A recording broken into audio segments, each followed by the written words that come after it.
বাংলাদেশের 14 লক্ষ সরকারি কর্মচারীর পক্ষে সরকারি কর্মচারী দাবি আদায় ঐক্য পরিষদ নবম পে কমিশন এবং মহার্ঘ ভাতার দাবিতে দীর্ঘদিন থেকে আন্দোলন সংগ্রাম করে আসছিল। এরই সাথে একাত্মতা প্রকাশ করেছে বাংলাদেশ সচিবালয়ের কর্মকর্তা কর্মচারী সংযুক্ত পরিষদ। আমরা গত বছর থেকে 5% হারে বিশেষ সুবিধা পেয়ে আসছিল, যার সর্বনিম্ন ছিল 1000 টাকা। এখন আমরা যেটা বিভিন্ন পত্রপত্রিকা এবং মিডিয়ার মাধ্যমে জানতে পারলাম যে 10 থেকে 20তম গ্রেডের একজন সরকারি কর্মচারীর জন্য 20% মহার্ঘ ভাতা দেওয়ার চিন্তাভাবনা চলছে।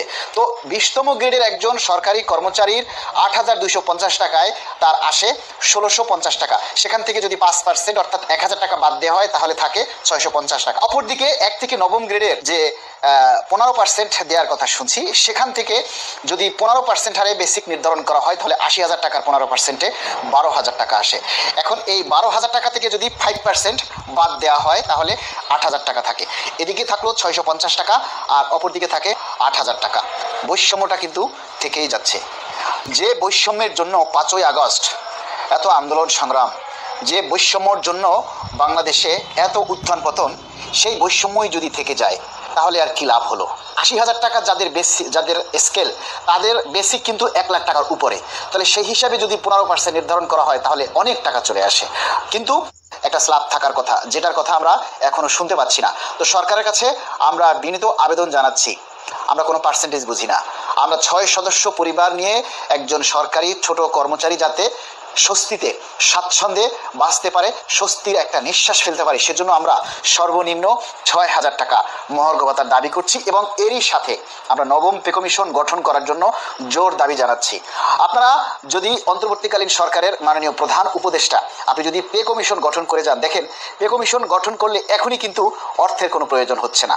আপনারা যদি পে কমিশন বাস্তবায়ন নাও করেন তাহলে পরবর্তী নির্বাচিত সরকার এসে পে কমিশন বাস্তবায়ন করবে, সেক্ষেত্রে অর্থের চিন্তাটা কিন্তু আপনাদের থাকছে না। তাই পে কমিশন গঠন করে গেলে সরকারি কর্মচারীদের কাছে আপনারা মহান হয়ে থাকবেন এবং আমাদের প্রজন্ম এবং আগামী প্রজন্ম এবং আমাদের ছেলেমেয়েরা সরকারকে বাহবা দিবে যে অন্তর্বর্তীকালীন সরকার পূর্বের সরকারের যে নীতি ছিল, পূর্বের সরকারের যে বিধান ছিল, সেটাকে ভঙ্গ করে তারা পে কমিশন গঠন করে গেছে। কেননা বিগত সরকার পে স্কেল প্রথা বাতিল করে গেছে, আর কোনো পে স্কেল হবে না। এবং কর্মচারীরা যে 3টা টাইম স্কেল পেত 2015 সালের পূর্বে, আমরা দাবি করছি সেই 3টা টাইম স্কেলও যাতে কর্মচারীদেরকে ফিরিয়ে দেওয়া হয়। তাহলে যারা ব্লক পোস্টে চাকরি করছে কিংবা যাদের দীর্ঘদিন থেকে পদোন্নতি হচ্ছে না, তাদের গ্রেড পরিবর্তনের সুযোগ শুধুমাত্র টাইম স্কেল। তাই আমরা সরকারের কাছে বিনীত আবেদন করব, বিনীতভাবে আহ্বান জানাবো যে 2015 সালের বিধান বাতিল করে প্রতি 5 বছর পর পর পে স্কেল প্রথা চালু করুন এবং পূর্বের ন্যায় 8 বছর, 12 বছর এবং 15 বছরে যে 3টি টাইম স্কেল,